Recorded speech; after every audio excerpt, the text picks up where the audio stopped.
Hello, YouTube channel. How are you, family? So today, we are talking about domestic violence.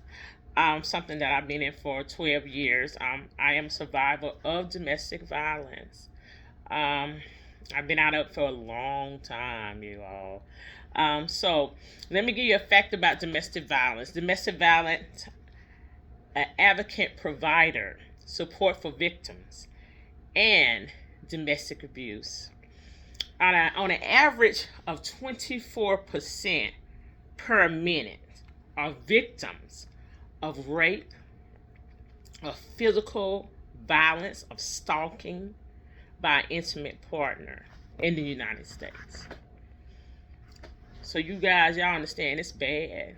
Domestic violence is bad everywhere you go. It's bad. And you can't say something is worse than others, because that's not true. We don't know how bad other places are. That's why I said I'm going to talk to people all over the world. I don't care where you're from. I don't care if you're from China. I don't care if you're from anywhere all over the world. Russia. I don't care where you're from. I would love to talk to people, because I feel this way. I feel like it's happening all over the country, all over the world. And I just want to talk to people about what do they do when it comes to domestic violence. What's supposed to happen? What we need to do all over the world is stand strong together, saying this stuff has to stop. It has to. Somebody have to put an end to it. God didn't bring me on here for no reason. Once again, this is my business, beating all the odds. And let me explain to you what I mean by beating all the odds. It just means I got out of a situation and I'm doing good at it. I'm doing great now.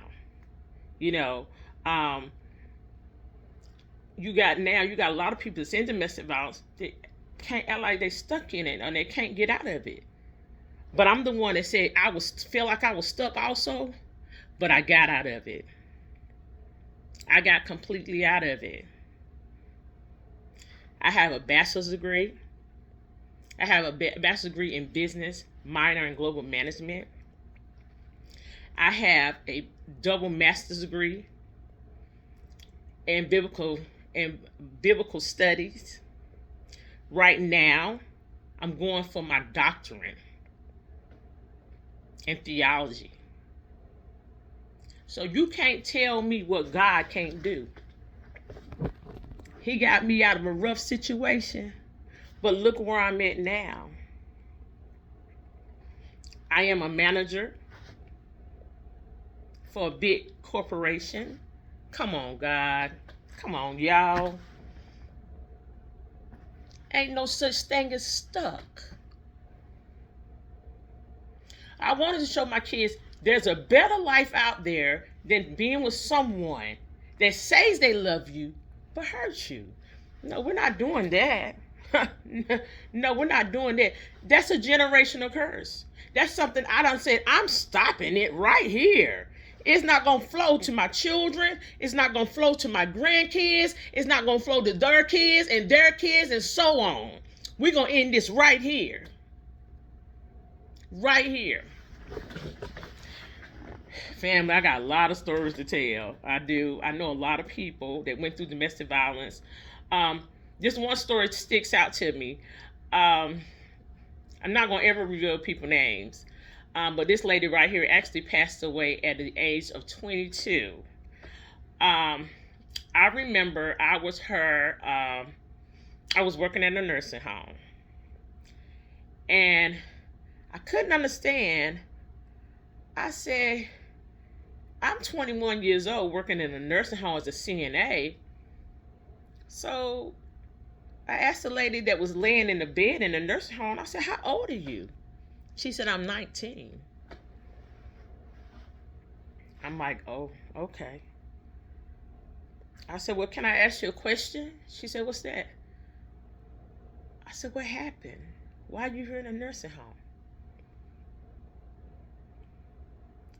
So she began to tell me the story of what happened to her. She said one day, she said, I was at home and my boyfriend came home and he said, we're going to go to the store. So they went to the store. And in the store, she noticed that a female walked up to him. And she went to him, she asked him, well, who was that? And he started fussing and cussing her out. You don't need to know who that is. You need to stay in a woman's place. Really? What is truly a woman's place when you're not married? She was not married to this man. All she was is his girlfriend, and that was it. His girlfriend, his old lady, however you want to call it. They was in a relationship together. But he just got so furious. So she said they began to walk. And in order to go home, they had to walk down an alley. Because her house was behind an alley. She said, I walked down the alley and he pushed me. And I'm looking at her like, why he push you? She said he was still mad that I caught him with another female. Even though he just talked to her, he just said, well, it's somebody I used to deal with.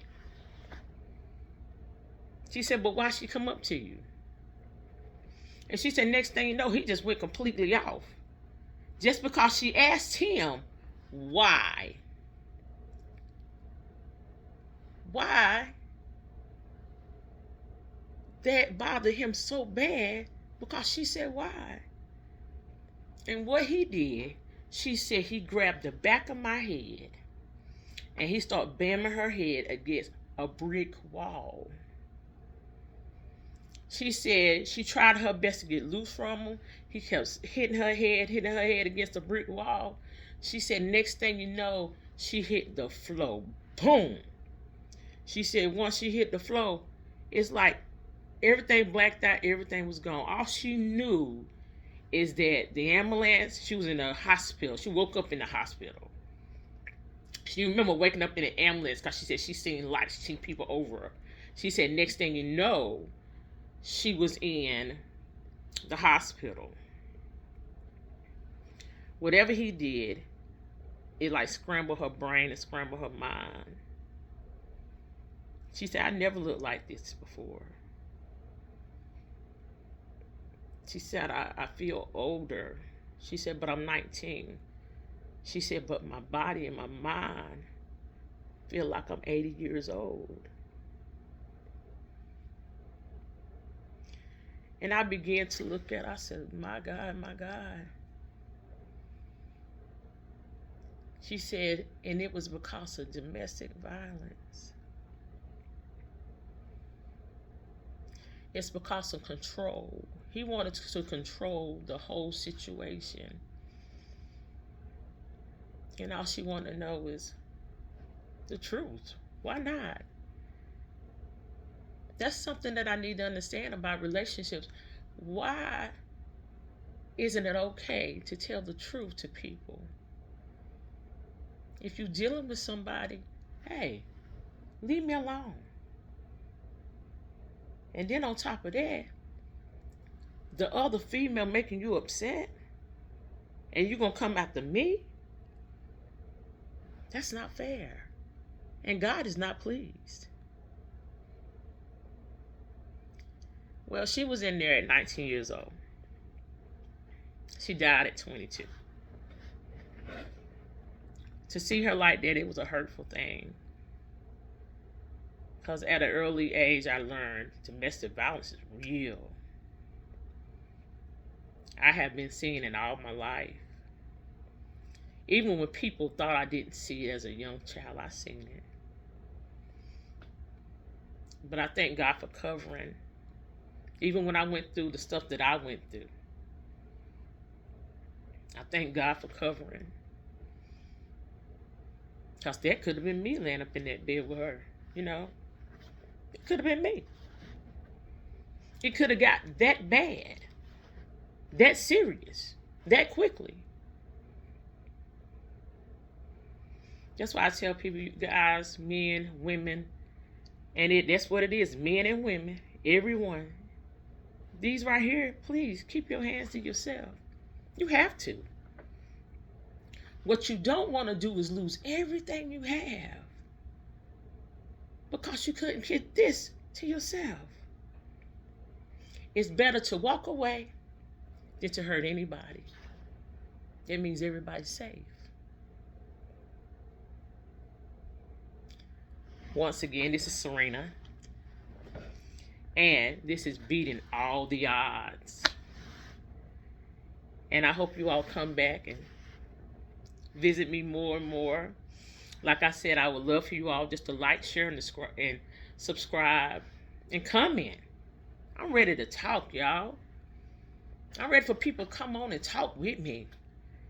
You know, I'm going to keep putting out videos after videos because I love talking about domestic violence.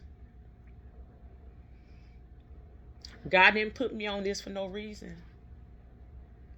So you guys, y'all have a nice day. And may God have bless you in everything that you do on today. Expect great things to happen. Talk to you all later. Bye-bye.